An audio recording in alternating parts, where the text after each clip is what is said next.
हिंदी के भाग 2 यानी हिंदी काव्य के उसी क्रम में अगली पंक्ति लेकर के हम आए हैं। जो दूसरी पंक्तियां हैं वो है अभिगति गति कछु कहत न आवे, अभिगति गति कछु कहत न आवे, जो गूंगे मीठे फल को रस अंतर्गत ही भावे, परम स्वाद सब ही सुनिरंतर अमित तोष उपजावे, अभिगति गति कछु कहत न आवे, मन बानी को अगम अगोचर सो जाने जो पावे, रूप रेख गुण जाति जुगत बिनु निरालंब कित धावे, सब विधि अगम विचारहि ताते सूर सगुन पद गावे, अभिगति गति कछु कहत न आवे। तो इस पंक्ति का अर्थ हम लोग समझेंगे।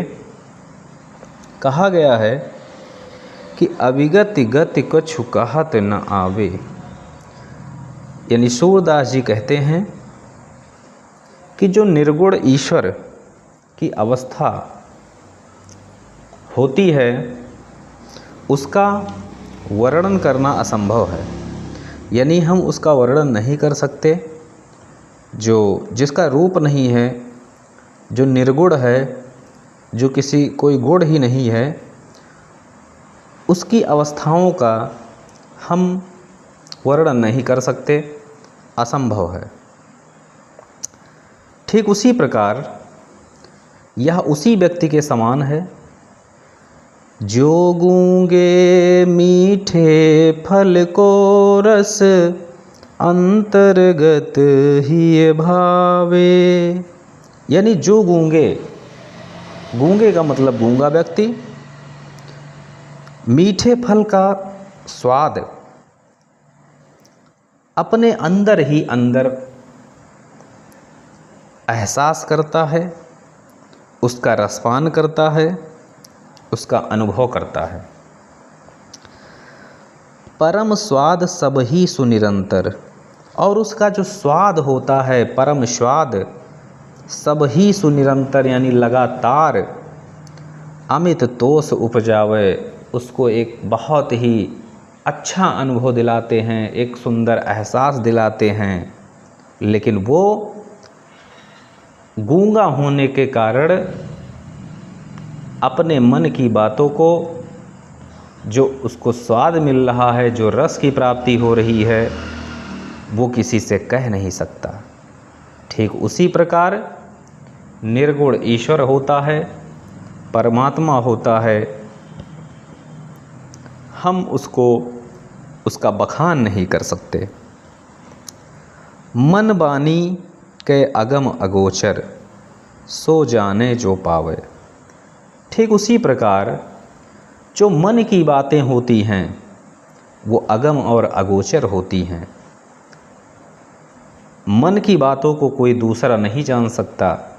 मन के अंदर क्या चल रहा है, क्या नहीं चल रहा है, वो कोई दूसरा व्यक्ति नहीं जान सकता। ईश्वर का रूप रेख गुण जाति जुगति बिनु निरालंब कित धावे। बड़ी सुंदर पंक्ति है। कहती हैं कि ईश्वर का ना तो कोई रूप होता है, ना कोई आकार होता है, ना कोई जाति होती है, कुछ भी नहीं होता है।